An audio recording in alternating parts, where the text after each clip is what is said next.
ఇంటింటి Ramayanam serial today episode. Rajendra Prasad అలాగే పార్వతి వాళ్ళ పిల్లలు అలాగే వాళ్ళ కోడళ్ళు అందరూ గుడికి వస్తారు. గుడికి వచ్చి అమ్మవారి దగ్గర తమ తమ కోరికల్ని కోరుకుంటారు. తర్వాత రాజేంద్ర ప్రసాద్ అయ్యగారు మేము అమ్మవారి కోసం కొన్ని నగలు చేయించాము, ఆ నగల్ని తీసుకోండి అనేసి చెప్తాడు. అప్పుడు అమ్మ అవని కారులో ఉన్నాయి కదా అమ్మ నగలు తీసుకురా అమ్మ అనేసి అంటాడు. అప్పుడు అయ్యగారు ఇప్పుడు వద్దులేండి రాజేంద్ర ప్రసాద్ గారు, సాయంత్రం అమ్మవారిని అలంకరిస్తాము అప్పుడు ఇవ్వండి అనేసి అంటాడు. అప్పుడు అవని సరే అనేసి అంటుంది.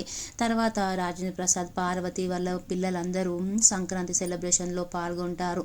అందరూ ముగ్గులు వేస్తారు, అలాగే డ్యాన్సులు వేస్తారు, సరదాగా హ్యాపీగా ఉంటారు అందరూ. తర్వాత గుడిలో పూజ చేస్తూ ఉంటారు.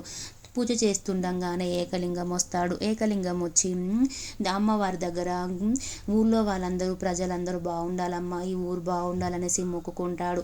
మొక్కుకొని తర్వాత రాజేంద్ర ప్రసాద్ వాళ్ళ దగ్గరికి వచ్చి మీ పెద్ద కోడలు మంచిది కాదంట కదా, మీ పెద్ద కోడలు మీరు మీ భార్య విడిపోవడానికి కారణమైందంట, అలాగే మీ ఆస్తి పోవడానికి కారణమైందట, అలాగే అక్షయ్తో కూడా పెళ్ళైన తర్వాత కొద్ది రోజులు దూరంగా ఉందంట, మీ కోడలు మంచిది కాదంట కదండి అనేసి అంటాడు. అప్పుడు కమల్కి కోపం వస్తుంది, అలాగే అక్షయ్కి శ్రీకర్కి కోపం వస్తుంది. రే ఏం మాట్లాడుతున్నావురా అనేసి అంటారు. అప్పుడు ఏకలింగం ఇది గుడి అయిపోయింది, ఇంకా నేను ఇంకేం మాట్లాడలేకపోతున్నాను అనేసి ఏకలింగం అంటాడు.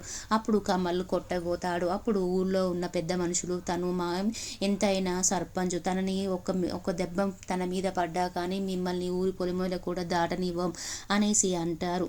అన్న తర్వాత ఏకలింగం అయినా మీరు పెట్టాలనుకున్న నగలు అమ్మవారికి అవి గిల్టి నగలేమో నాకు అనుమానంగా ఉంది, ఈ అవని ఆ నగలు చేపించిందంటే ఏదో అలా ప్రెస్టేజ్ కోసం చేపించి గిల్టి నగలు ఇచ్చిందని నాకు అనిపిస్తుంది అనేసి అంటాడు.